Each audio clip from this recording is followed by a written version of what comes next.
Everybody wants success. We chase it, we dream about it, but what even is it? And more importantly, how do you actually get it?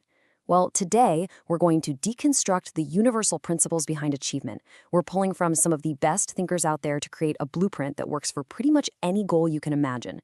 So let's unroll the plans and get building. But first, I want you to really think about that question for a second. Seriously, what does success look like to you? Is it a specific number in your bank account, a fancy job title, or is it something you can't quite put your finger on, like a feeling of deep fulfillment, or just a genuine sense of peace? Because here's the thing, while the what of success is totally personal, it could be $1 million, or it could be a state of pure happiness, what's fascinating is that the research shows the how is almost always the same. The path to getting there, no matter the destination, follows a surprisingly similar pattern. So let's start where any good project starts, at the very beginning, with the foundation. This is the essential, unseen groundwork, the concrete you absolutely have to pour before you can even think about building up. It all starts with being crystal clear. First, you have to know exactly what your end goal is. Then, you take that huge, intimidating goal and you break it down into smaller, bite-sized mini goals that you can actually tackle. But honestly, the most critical piece here is step 3. Finding your why. This is that deep gut-level reason that will keep you pushing forward when inevitably you hit a wall.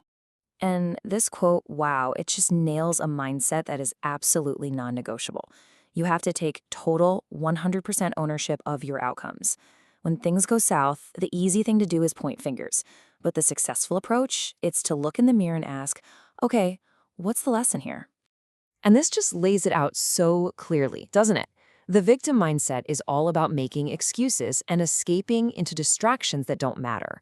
But the success mindset, it learns from every single failure and, crucially, it's about self-discipline. Choosing to do the hard, high-payoff tasks instead of the easy, comfortable ones.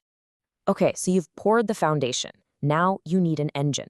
What's the fuel that's going to power this thing? What drives that sustained effort and actually pushes you up the mountain toward your goal? You gotta love this term, coined by researcher Richard St. John after he interviewed 500 of the world's most successful people. He found that the #1 driver wasn't money, it wasn't fame, it was passion. He called them workaholics. These are people who succeed because they genuinely love the work itself. The work is the reward. But passion is just the start. His research also pointed to other keys, like having an intense focus on one thing and learning to push through your own self-doubt. But I want you to pay close attention to that last one, serve. This is a game changer. True, lasting success isn't just about what you get, it's about creating something of real value for other people. Of course, let's be real, no journey to success is a nice, straight, paved road. Every single path is littered with failures, setbacks, and disappointments. So how do you survive what we're going to call the hurricane test? This is the exact question that motivational coach Tony Robbins tackles head on. You know that feeling, right? When you get knocked down and that awful sense of helplessness starts to creep in. What do? Well, he says you have to systematically annihilate 3 very specific, very destructive mental patterns. The first pattern you have to crush is the belief that a problem is permanent, that it's going to last forever. This is a total trap. Successful people get this. Setbacks are temporary. This too shall pass. The second pattern is thinking a problem is pervasive. You know what I mean by this, right? It's when a failure in one area of your life, let's say your career, suddenly makes you feel like your entire life is a disaster. High achievers learn how to compartmentalize. A problem in one box doesn't get to infect all the others. And the third and final pattern to destroy is the belief that the problem is personal, that your failure means there's something fundamentally wrong with you. Listen. It is not about you being a failure. It's about an attempt that failed. And that distinction, well, it changes everything. Now, check this out. Here's a really fascinating twist from author Elizabeth Gilbert. She argues that massive, incredible success can be just as disorienting and scary as crushing failure. They're basically 2 sides of the same weird coin, both imposters. She calls these states the hinterlands. Failure throws you into the darkness of disappointment, right? But success can throw you into the blinding glare of fame and expectation. Both pull you away from who you really are. So what's her solution? You have to find your home. That thing, that craft, that work that you love more than you love yourself. When you anchor yourself to that, You become bulletproof to both outcomes. And that brings us to our final and maybe the most crucial ingredient in this whole blueprint. It's the one thing that allows you not just to survive the hurricanes, but to actually grow stronger because of them. I love how entrepreneur Kim Perrell frames this. She calls resilience the fourth R. She argues it's a skill that's actually more vital than the traditional 3 Rs we all learned in school. And get this, it's not something you're born with. It's a muscle, and you only build it through failure, rep by rep, every single time you get knocked down and choose to get back up.